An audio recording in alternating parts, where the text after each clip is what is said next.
Doctor صاحب آخری 30 second اگر اسپیڈ میں اگر آپ بتا دیں. جی میں پہلے یہ بتا دوں کہ ہمارے جو اتحادی تھے پی ٹی آئی کے وہ بھی تیار نہیں تھے. اب سے یہ بل آنا تھا چند دن پہلے جب 33 بل پاس ہوئے تھے تو اس وقت انہوں نے کہا جی یہ تو ہم نہیں کریں گے. اس کے بعد وہ بل وڈرا کر لیا. اب لیپا پوتی کر کے دوبارہ لایا جا رہا ہے تو اس میں کون سی میجر تبدیلی آئی؟ روح تو اب بھی وہی ہے. تو وہ اگر یہ امتحان پی ٹی آئی کے ممبران پارلیمنٹ کا قائد اعظم کے ارشاد سامنے رکھیں، جو کچھ اسٹیٹ بینک کرتا رہا ہے پچھلی کئی دہائیوں میں پاکستان کی تباہی میں، یہ میری تحریریں موجود ہیں. اسٹیٹ بینک کا بہت بڑا کردار ہے. اسٹیٹ بینک کا احتساب کرنے کی ضرورت تھی. آپ نے وہیں کا آئی ایم ایف کا آدمی لگا دیا اور آپ ایسٹ انڈیا کمپنی کے ایک نئے دور میں لانے کی آپ تیاری کر رہے ہیں.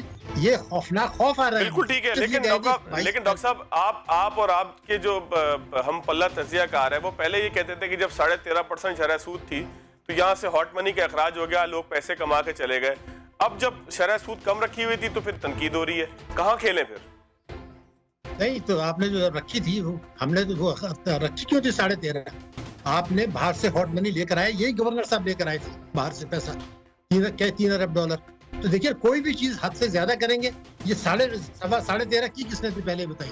یہ کی تھی موجودہ گورنر اسٹیٹ بینک نے، اور 7% بھی انہوں نے کی. تو کوئی یہ ٹینس کا گیم تو نہیں ہو رہا نا کہ کبھی آپ بڑھائیں.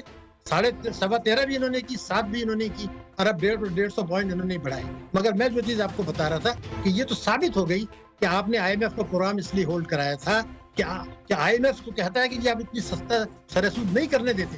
آپ نے کر کے طاقتور اشرافیہ کو فائدہ پہنچایا. انہوں نے خوب پیسہ کما لیا، ذخیرہ اندوزی بھی کر لی. جب سب کچھ ہو گیا اور تجارتی خسارہ حد سے بڑھ گیا، روپے کی قدر حد سے زیادہ گر گئی اور 60,000 ارب ڈالر کی امپورٹ مہنگی ہو گئی، تو آپ نے پھر غلطی مان کے ملتی مانی ہے اسٹیٹ بینک نے. آپ نے رپورٹ دکھا سکتا ہوں، انہوں نے 150 پوائنٹ بڑھا دیا. یہ پہلا ظلم ہوا ہے. مگر دوسری جو چیز میں بات کر رہا تھا ابھی، وہ اسٹیٹ بینک کی آٹونومی رہ گئی، مگر ہماری دوسری بات آ گئی، وہ یہ آئی کہ یہ جو سستی شرح سود تھی یہ 675 ارب روپے کروڑوں کھاتے داروں سے لے کے قانون توڑ کے دی گئی تھی. یہ میں پہلے بھی بتا چکا. تو یہ کوئی طریقہ نہیں ہے کہ آپ آئین پاکستان کی 3 کو توڑیں، بینکنگ کمپنیز آرڈیننس 26A4 کو توڑیں، 40A کو توڑیں اور پھر سستے شرح سود پہ ان سے منافع کم کر کے اور سستے شرح سود پہ قرضے دے کے امپورٹس بڑھا کے معیشت کو بحران میں لا کے روپے کی قدر گرا دیں. یہ ایک جرم تھا. دوسری بات جو میں آپ سے کہنا چاہ رہا ہوں وہ یہ ہے کہ جون میں ہمارے مذاکرات ہونے تھے، جون 2021 میں. اس کے بعد آپ نے جو اس کو ملتوی کہا ہے اکتوبر میں. ساری تباہی اس دوران میں آئی. 5 یہ جو روپے گرا ہے 16 روپے یہ اس دوران میں گرا. تو کیوں آپ نے ایکسٹینڈ کرایا؟ اس دوران میں تجارتی خسارہ پاکستان کی تاریخ میں سب سے زیادہ ہوا. یہ آپ نے کیوں ایکسٹینڈ کرائی تھی؟ اس کے بعد آپ نے جو ہے وہ جاری حسابات خسارہ آپ کا بڑھ گیا. امپورٹس پاکستان کی تاریخ میں سب سے زیادہ ہو گئی. یہ 3 باتیں میں نے آپ کو بتا دی. اب میں آئی ایم ایف کی میں جو ہے آٹونومی پہ 1-2 منٹ آپ اجازت دے دیں. دیکھیے ان کے جو مقاصد ہیں وہ یہ ہیں کہ اگر اقتدار کو طول دینا ہے ملکی اشرافیہ ملکی مافیا کی مدد سے اور بیرونی اشرافیہ بیرونی مافیا جس میں آئی ایم ایف اور استعماری طاقتیں شامل ہیں، اگر ان کی مدد سے آپ کو اپنا کام چلانا ہے، ٹینیور ایکسٹینڈ کرنا ہے، تو جو مقصد ہے اگر وہ حاصل ہو رہا ہے تو اطمینان قلب تو ہوگا. لیکن ظاہر ہے اس کی کاسٹ ملک کو، ملک کی سلامتی کو، ملک کے 22 کروڑ عوام کو دینی پڑے گی، دینی پڑ رہی ہے اور شاید دینی پڑتی رہے گی. اچھا چلیں ڈاکٹر صاحب میں اس کی تھوڑی سی مزید آپ سے جو ہے وضاحت مانگ لیتا ہوں.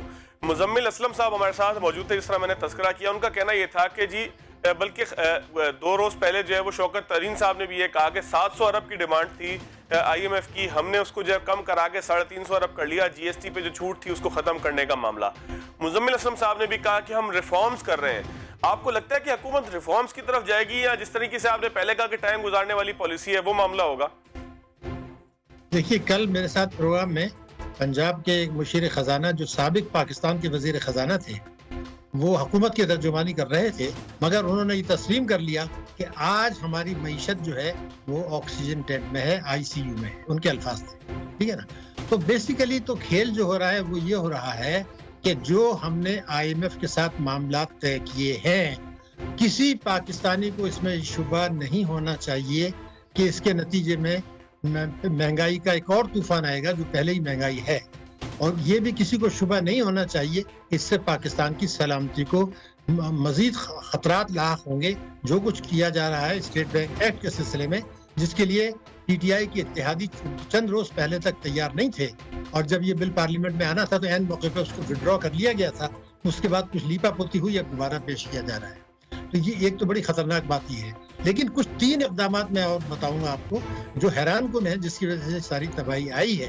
لیکن جو پہلے چونکہ میں نے سلامتی کی بات کی ہے تو قائد اعظم رحمۃ اللہ علیہ نے فرمایا تھا 1 جولائی 1948 کو کہ اسٹیٹ بینک آف پاکستان ہماری مالیاتی خود مختاری کی علامت ہوگی. اب سے 20 سال پہلے ایک اسٹیٹ بینک کے گورنر تھے جو 6 سال تک رہے اور مختلف پاور میں اب سے کوئی چند مہینے پہلے تک تھے.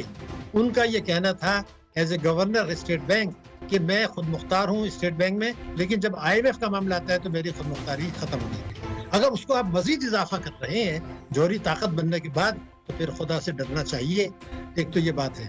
دوسری بات ہی میں دوبارہ بتا دوں آپ کو کہ ڈاکٹر صاحب یہاں پر ایک سوال ہے میرا، میں کہتا ہوں کہ اگر ساتھ ساتھ سوال بھی آپ سے پوچھتا جاؤں، مانیٹری پالیسی یعنی کہ شرح سود کا تعین کرنا اور اس طرح کے دیگر معاملات، خاص طور پر یہ جو ایکسچینج ریٹ ہے، اس کے حوالے سے اسٹیٹ بینک پہلے بھی یہ کہتا ہے کہ ہم پہ کوئی دباؤ نہیں ہوتا، ہماری ایک کمیٹی ہے وہ فیصلہ کرتی ہے. یہاں انٹرویوز میں بیٹھ کے اسی اسٹوڈیو میں یہاں پہ اسٹیٹ بینک کے ایگزیکٹو ڈائریکٹر میں بتاتے رہے جو مانیٹری پالیسی کے ہیں. تو اسٹیٹ بینک تو پہلے بھی خود طے کر رہا تھا نا چیزیں، تو اس میں کہاں پر آپ کو لگتا ہے کہ ایسا کون سا اختیار دے دیا گیا ہے؟ اب تو پیپرز کے اندر دے دیا گیا ہے، فرق یہی ہے، کیا آپ فرق سمجھتے ہیں اس میں؟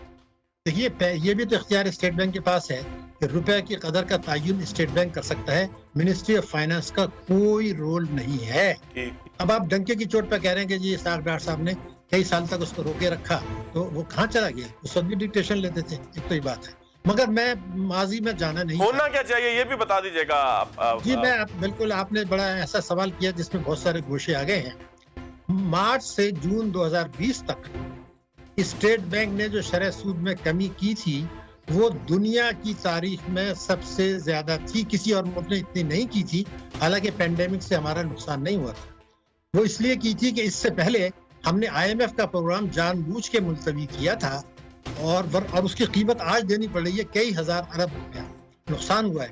تو وہ جو IMF کا پروگرام آپ نے ملتوی کرایا تھا تو یہ چاہ رہے تھے کہ IMF کے پروگرام میں آنے سے پہلے روپے کی قدر شرح سود کو گرا دیں، کئی 100 ارب روپے کی سستی شرح سود پہ بینکوں سے قرضے دلا دیں، لوگ کمائیں، امپورٹس کریں غیر ضروری، اور تجارتی خسارے کو آسمان پہ پہنچا دیں، امپورٹس کو آسمان پہ پہنچا دیں.